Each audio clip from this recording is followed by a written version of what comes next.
Welcome to day 224 of TFIF 365. And today I want to talk about, again, the binaries and coalition building.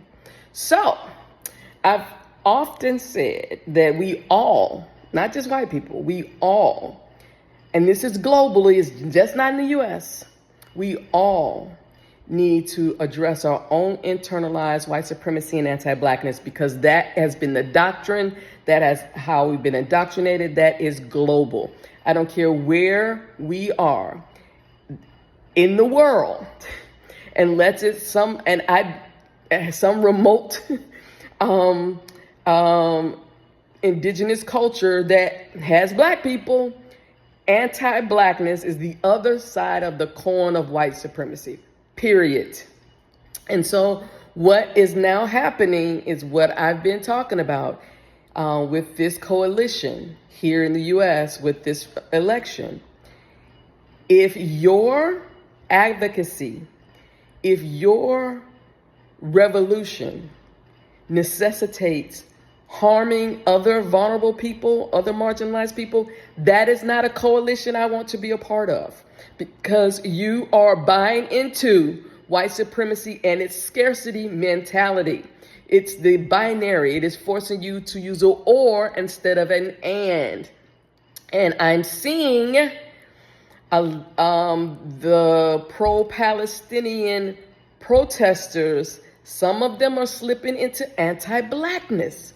And that is where I talk when you, whatever your marginalization is, once you attack another marginalized community in service to yourself, you are now the enemy. And those people have a right to protect themselves from you because you are no longer safe.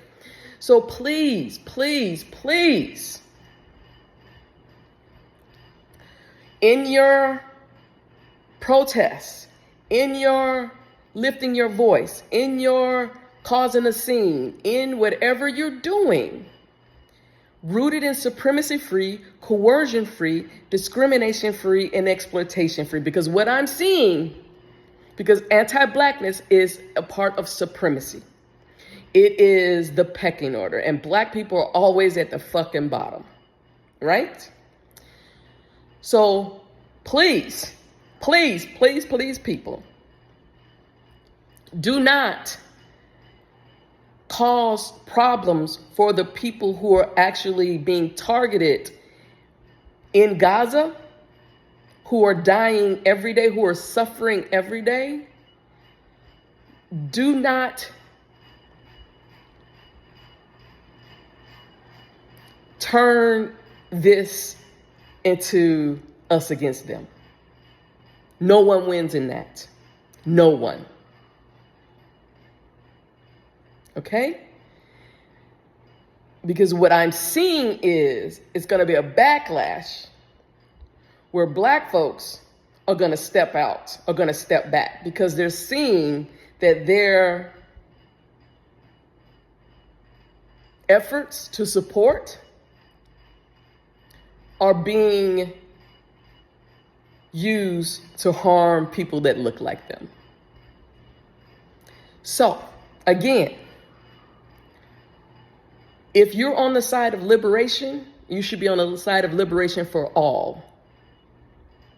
And it's been prevalent since October 7th. The people who on both sides of that issue, in particular in the US, y'all will default to anti-Blackness quick in service to your own cause.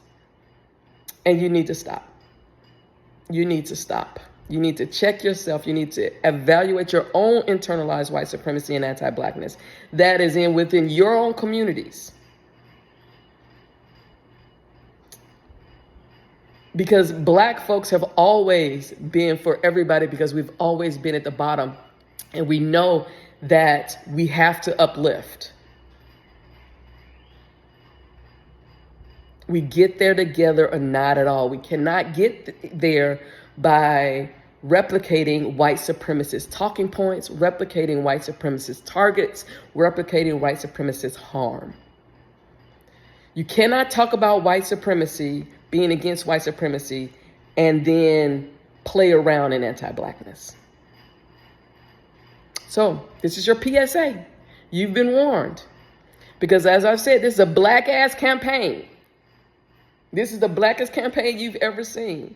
And if you think Black people are not going to stand up for themselves in the face of anti-Blackness and everything that we've experienced as we try to support other people, that is, this is what I'm talking about. This is the world work. This is why I honestly don't believe this coalition is going to get past 2025.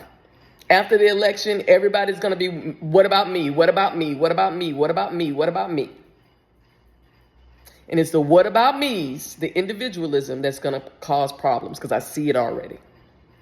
So be mindful. Lean into supremacy-free, coercion-free, discrimination-free, and exploitation-free. Until tomorrow, peace. Become a sustaining sponsor at kimcreighton.com/support-the-work and help make this work happen.